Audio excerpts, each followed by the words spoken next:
రాజన్న సిరిసిల్ల జిల్లా వేములవాడ పట్టణం bus depot ముందు ఆర్టీసీ ఉద్యోగులు ఆందోళన చేశారు. కాంగ్రెస్ ప్రభుత్వం ఆర్టీసీ కార్మికులను మోసం చేస్తుందని, ఇచ్చిన వాగ్దానాలను మరిచి మభ్యపెడుతుందని మండిపడ్డారు.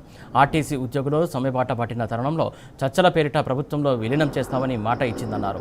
రోజులు గడుస్తున్న కొద్దీ ఇచ్చిన మాటను మార్చేందుకు కాంగ్రెస్ సర్కారు ప్రయత్నిస్తుందని వాపోతున్నారు కార్మికులు. మంత్రి పొన్నం ప్రభాకర్ను కలిసి యూనియన్ ఏర్పాటు చేశాకే విలీనం మాట ఎత్తాలంటూ హెచ్చరిస్తున్నట్లు తెలిపారు.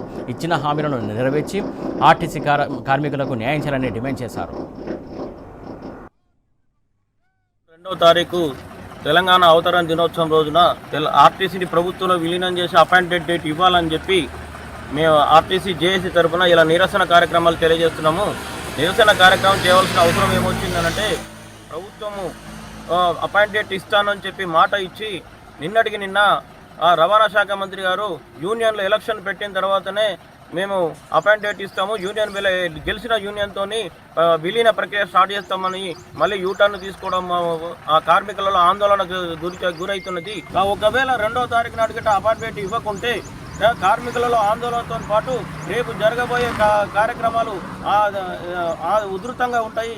మళ్ళీ ఆర్టీసీలో మళ్ళీ గొడవలు, పోరాటాలు మళ్ళీ స్టార్ట్ అయ్యే సూచనలు ఉన్నాయి. కాబట్టి ప్రభుత్వం అంత దూరం తీసుకోకుండా వెంటనే గౌరవమైన ముఖ్యమంత్రి గారు 2వ తారీఖు నాడు అపాయింట్ డేట్ ఇచ్చి ఆర్టీసీ కార్మికులలో సంతోషాన్ని, ఆనందాన్ని, ఆయన ఇచ్చిన మాటను నిలబెట్టుకోవాలని చెప్పి కోరుకుంటూ ఆర్టీసీ జేఏసీ తరఫున వేములవాడ డిపోలో ఈరోజు దాదాపు ఒక 100 మందితో ఎర్రబడ్జీ కార్యక్రమాలు నిరసన జరిగిందని తెలియజేస్తుంది.